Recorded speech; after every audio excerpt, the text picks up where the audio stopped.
नमस्कार साथियों, welcome to पहचान क्लासेस के यूट्यूब चैनल पर आप सभी का बहुत बहुत स्वागत है। देखिए मित्रों, आज हो गए 30 सितंबर और 30 सितंबर से संबंधित राजस्थान करंट की क्लास आपको मिल चुकी है और अब हम बात करेंगे इस क्लास के अंतर्गत इंडिया एंड वर्ल्ड करंट से संबंधित। तो 30 सितंबर से संबंधित इंडिया और वर्ल्ड करंट के जितने भी टॉप इंपोर्टेंट क्वेश्चन है वो सारे हम इस क्लास में डिस्कस करने वाले हैं। तो पूरी क्लास को आप लास्ट तक जरूर देखना, एक बार जो है क्लास को शेयर जरूर कीजिएगा, ठीक है। चलिए तो बात करते हैं इस क्लास का। छोटा सा मैं आपसे टारगेट रखना चाहूंगा कि आज जो है इस क्लास को 100 व्यूज तक आपको पहुंचाना है। कम से कम 100 व्यूज जो है इस पर आने हैं, तो आपको इसको पहुंचाना है, सब तक शेयर करना है। इसको ज्यादा से ज्यादा शेयर कीजिएगा, वीडियो को लाइक कमेंट जरूर आप करते रहिएगा। चैनल पे नहीं है तो चैनल को सब्सक्राइब भी जो है आप जरूर कीजिएगा, ठीक है। चलिए तो बात करते हैं इस क्लास की शुरुआत करते हैं। सबसे पहले हम बात करते हैं यस्टरडे रिवीजन, लास्ट वीडियो में जो भी हमने बात किया था उसका एक बार रिवीजन कर लेते हैं, फिर हम बात करेंगे टॉप इंपोर्टेंट क्वेश्चन के बारे में।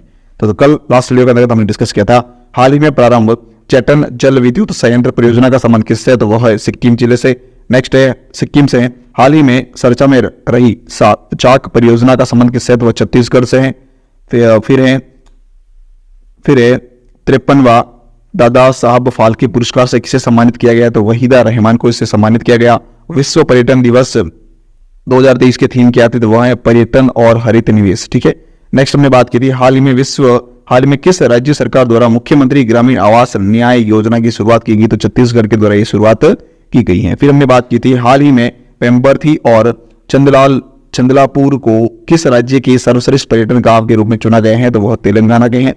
फिर नेक्स्ट हमने बात की थी हाल ही में एशियाई खेलों में ऐश्वर्य प्रताप सिंह तोमर ने 10 मीटर एयर राइफल में कौन सा पदक जीता है, तो इन्होंने कांस्य पदक इसमें जीता है।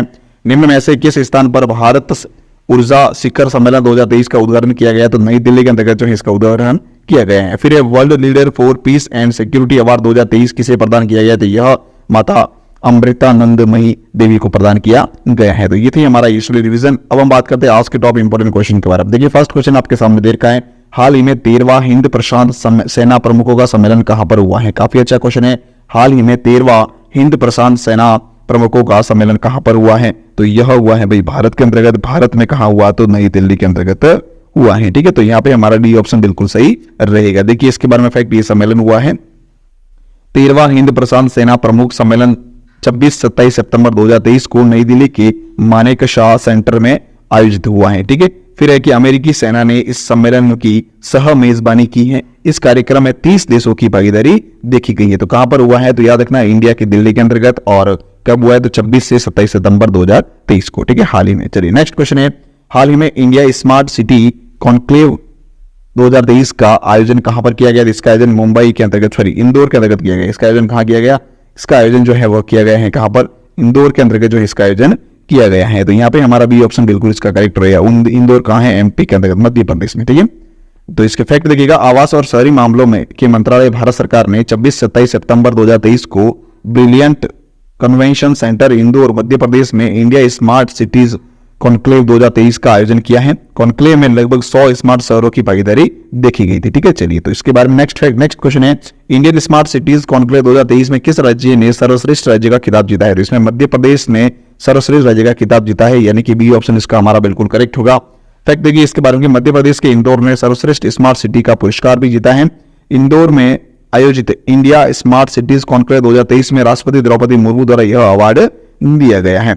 India smart cities conclave 2023 award में मध्य प्रदेश को सर्वश्रेष्ठ राज्य का खिताब मिला है, ठीक है। तो ये थे इंपोर्टेंट पॉइंट इसके बारे में। चलिए नेक्स्ट क्वेश्चन की बात करते हैं, हाल ही में अरुणाचल प्रदेश और किस राज्य के कुछ हिस्सों में अफस्पा यानी कि AFSPA 6 महीने के लिए बढ़ाया गया है। तो इसका हमारा करेक्ट आंसर रहेगा अरुणाचल प्रदेश और नागालैंड के मध्य, यानी कि बी ऑप्शन इसका बिल्कुल करेक्ट रहेगा, ठीक है। चलिए फैक्ट देखते हैं इसके बारे में, हाल ही में अरुणाचल प्रदेश और नागालैंड के कुछ हिस्सों में अफस्पा 6 महीने के लिए बढ़ाया गया है।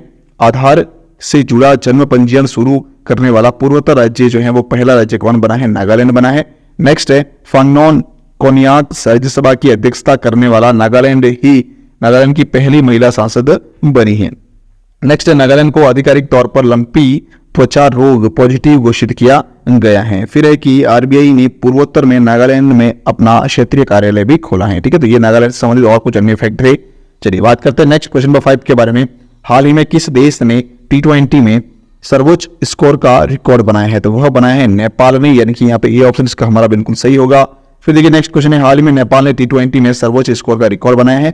गाई जात्रा उत्सव जो है वो नेपाल के अंतर्गत मनाए गए हैं। नेपाल के राष्ट्रपति ने विश्वम्भर श्रेष्ठ को मुख्य न्यायाधीश नियुक्त किया है। नेपाल के पूर्व क्रिकेटर ज्ञानेंद्र मल्ल को अंतर्राष्ट्रीय क्रिकेट से संन्यास दिया गया। तो ये भी इसके बारे में नेपाल के बारे में कुछ इंपोर्टेंट फैक्ट देखिएगा। नेपाल के उपराष्ट्रपति ने भारतीय सहायता से निर्मित धर्मशाला का भी उद्घाटन किया है। ठीक है, चलिए फिर बात करते हैं नेक्स्ट क्वेश्चन के बारे में। हाल ही में किस संगठन ने ओसिरिस रेक्स मिशन के जरिए क्षुद्र ग्रह बेन्नु का नमूना पृथ्वी पर उतारा है? तो वह उतारा है नासा के द्वारा, यानी कि बहुत उपलब्धि हासिल की है नासा ने। तो ए ऑप्शन यहाँ पे इसका हमारा करेक्ट होगा। फैक्ट देखिए इसके बारे में, नासा ने एक महत्वपूर्ण उपलब्धि हासिल की है। अमेरिकी अंतरिक्ष एजेंसी का एक कैप्सूल क्षुद्र ग्रह बेन्नु का एक नमूना लेकर हमारी पृथ्वी पर उतरा है। धरती पर उतरे सैंपल से वैज्ञानिकों को सौर मंडल की उत्पत्ति के बारे में अधिक जानकारी हासिल करने में सहायता मिलेगी। नासा को इस सफलता के लिए 7 साल का इंतजार करना पड़ा था। चलिए फिर बात करते हैं नेक्स्ट क्वेश्चन है, किस लिमिटेड ने ग्रीन हाइड्रोजन से चलने वाली देश की पहली बस का अनावरण किया है? तो कौन से लिमिटेड के द्वारा ये किया गया? तो ये किया गया है इंडियन ऑयल कॉर्पोरेशन के द्वारा, यानी कि बी ऑप्शन इसका हमारा बिल्कुल सही रहेगा। देखिए फैक्ट इसके बारे में, 25 सितंबर 2023 को इंडियन ऑयल कॉर्पोरेशन IOC ने देश की पहली ग्रीन हाइड्रोजन संचालित बस का अनावरण करके स्वच्छ ऊर्जा में भारत के संक्रमण में एक महत्वपूर्ण मील का पत्थर हासिल किया है। इनका लक्ष्य 2023 के अंत तक ग्रीन हाइड्रोजन संचालित बसों की संख्या को 15 तक बढ़ाना है। ठीक है, चलिए तो ये है इंपोर्टेंट। फिर नेक्स्ट क्वेश्चन लिखा हुआ है, पहला वैश्विक हल्दी सम्मेलन कहां पर आयोजित किया गया है? तो यह किया गया है कहां पर भाई? ये किया गया है मुंबई के अंतर्गत, यानी कि बी ऑप्शन इसका हमारा बिल्कुल सही होगा। इसके फैक्ट देखते हैं। पहला वैश्विक हल्दी सम्मेलन 27 सितंबर को मुंबई में आयोजित किया गया है। कहां पर? 27 सितंबर को मुंबई के अंतर्गत। ठीक है, चलिए नेक्स्ट, इस सम्मेलन का उद्घाटन महाराष्ट्र के मुख्यमंत्री एकनाथ शिंदे द्वारा किया गया है। इस सम्मेलन का आयोजन NCDEX institute of commodity markets and research द्वारा टेफ्ला के सहयोग से किया गया है। ठीक है, किसके सहयोग से? टेफ्ला के सहयोग से। ये पॉइंट इंपोर्टेंट याद रखना। नेक्स्ट, सम्मेलन के दौरान हल्दी उद्योग से जुड़े किसान और व्यापारियों के मध्य विभिन्न मुद्दों पर चर्चा की गई। चलिए फिर बात करते हैं नेक्स्ट क्वेश्चन है, मुख्यमंत्री अल्पसंख्यक उद्यमी योजना किस राज्य से संबंधित है? मुख्यमंत्री अल्पसंख्यक उद्यमी योजना जो है वह कौन सा राज्य से संबंधित है? ये संबंधित है बिहार से, यानी कि डी ऑप्शन इसका हमारा बिल्कुल सही होगा। फैक्ट देखते हैं इसके बारे में, मुख्यमंत्री अल्पसंख्यक रोजगार ऋण योजना जो है, बिहार सरकार ने अल्पसंख्यकों को स्वरोजगार देने के लिए मुख्यमंत्री अल्पसंख्यक उद्यमी योजना की शुरुआत की है। इस योजना के तहत 50% सब्सिडी के साथ में 10 लाख रुपए का लोन दिया जाएगा। नेक्स्ट देखिए, बिहार से संबंधित कुछ और अन्य योजनाएं, जिसमें देखो गंगा उद्यम योजना, मुख्यमंत्री कन्या उत्थान योजना, लक्ष्मीबाई सामाजिक सुरक्षा पेंशन योजना, जल जीवन हरियाली योजना। ये कुछ योजनाएं हैं जो कि बिहार से संबंधित है। नेक्स्ट लास्ट क्वेश्चन दे रखा है, टेनिस हॉल ऑफ फेम में नामांकित होने वाली पहले एशियाई पुरुष टेनिस खिलाड़ी कौन है? तो वह है कौन है भाई? लिएंडर पेस, यानी कि यहाँ पे हमारा सी ऑप्शन बिल्कुल करेक्ट रहेगा। चलिए देखिए इसके बारे में फैक्ट क्या है, भारत के दिग्गज खिलाड़ी और कई ग्रेट स्लैम टूर्नामेंट के विजेता Leander Paes tennis hall of fame के लिए नामित होने वाली एशिया के पहले पुरुष खिलाड़ी बने हैं। नेक्स्ट, लिएंडर पेस के अलावा 5 खिलाड़ियों का कारा ब्लैक, इवानोचिस और कार्लोसिस मोया, डेनियल नेस्टर और फ्लाविया पेनेटो को खिलाड़ी श्रेणी के अंतर्गत नामित किया गया है। महिला वर्ग में ऑस्ट्रेलियाई ओपन और फ्रेंच ओपन का खिताब भी जीतने वाली चीन की खिलाड़ी लीना 2019 में अंतर्राष्ट्रीय टेनिस हॉल ऑफ फेम के लिए नामित होने वाली एशिया की पहली खिलाड़ी बनी थी। तो ये सी, तो भारत के अंतर्गत बात करें तो ये पहले बने हैं। ठीक है, चलिए फिर बात करते हैं, पूरी हो चुकी क्लास, इसकी पीडीएफ आपको टेलीग्राम पर मिल जाएगी। टेलीग्राम का लिंक वीडियो के डिस्क्रिप्शन में, उसे ज्वाइन जरूर कर लेना। और अगर आपने यूट्यूब चैनल पहचान क्लासेस को अब तक सब्सक्राइब नहीं किया तो सब्सक्राइब कर लेना।